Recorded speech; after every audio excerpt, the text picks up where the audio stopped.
I'm Derek Johnson with Tatango.com, and I'm answering the question, what is required in a text message marketing call to action?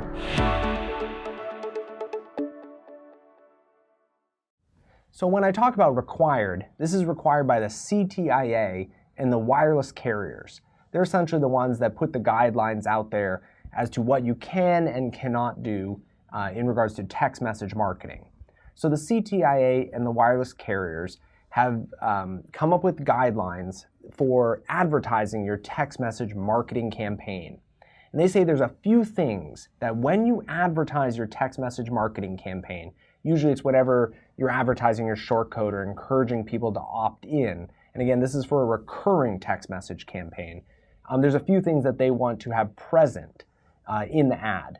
If they're not present, you could be subject to a short code audit, which if you go through that and it fails, you could have your short code suspended. So it's very important to make sure that in your advertisements you have exactly what both the CTIA and the wireless carriers want. So what are these few things? First thing is a product description. So this would be to make it very clear as to what the consumer is opting in for. Is this weather alerts? Is this for our mobile VIP program or weekly offers? You just have to be clear as to the description of the campaign. Second one is a service delivery frequency. So essentially this is telling consumers that by opting in, they're going to receive recurring text messages.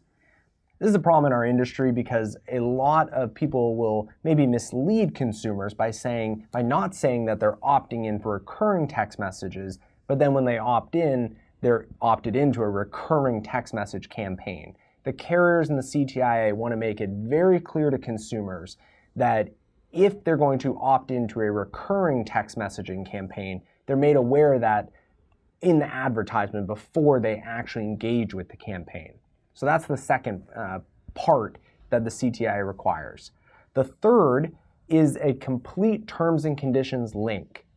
So that would require you in the advertisement to put a link to your mobile terms and conditions. And one of our other videos will include what actually needs to be included in that mobile terms and conditions. But for now, all you need to know is when you're advertising your text message marketing campaign, you have to have a link that says terms and conditions and then put the link in there that allows the consumer to go and see the terms and conditions for the mobile messaging program. Another one is a link to the privacy policy of the mobile messaging campaign. There's a few different ways you can do this. One is you can say terms and conditions, link, privacy policy, link, or what I think most popular way to do is to say terms and conditions / privacy policy, and then just have one link, which includes at that one link on the website, includes both the terms and conditions and the privacy policy. Again, you don't want to make this too confusing for consumers, so you don't want to have all these different links and everything. So I usually just say combine your mobile terms and conditions and your privacy policy into one page, one web page, and then link to it in the call to action by saying something along the lines of terms and conditions may apply / privacy policy, and then put the link. So that's another thing that is required by the CTIA and the wireless carriers.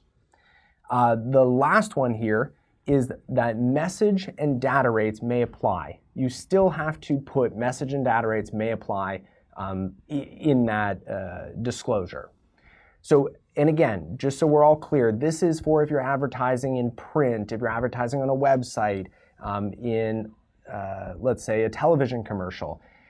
These disclosures that the CTI and the wireless carriers are telling you need to be in the actual call to action. So if you're displaying the short code and saying, hey, opt in here, text this to the short code, somewhere on that page, and it has to be readable, but it doesn't have to be the biggest thing ever. It has to say all of these different things. So if you look in most print advertising, if it's done correctly, you'll see the big call to action, colors and people and phones and big call to action text. And at the very bottom, kind of like terms and conditions usually are, you'll see all the little stuff at the bottom here.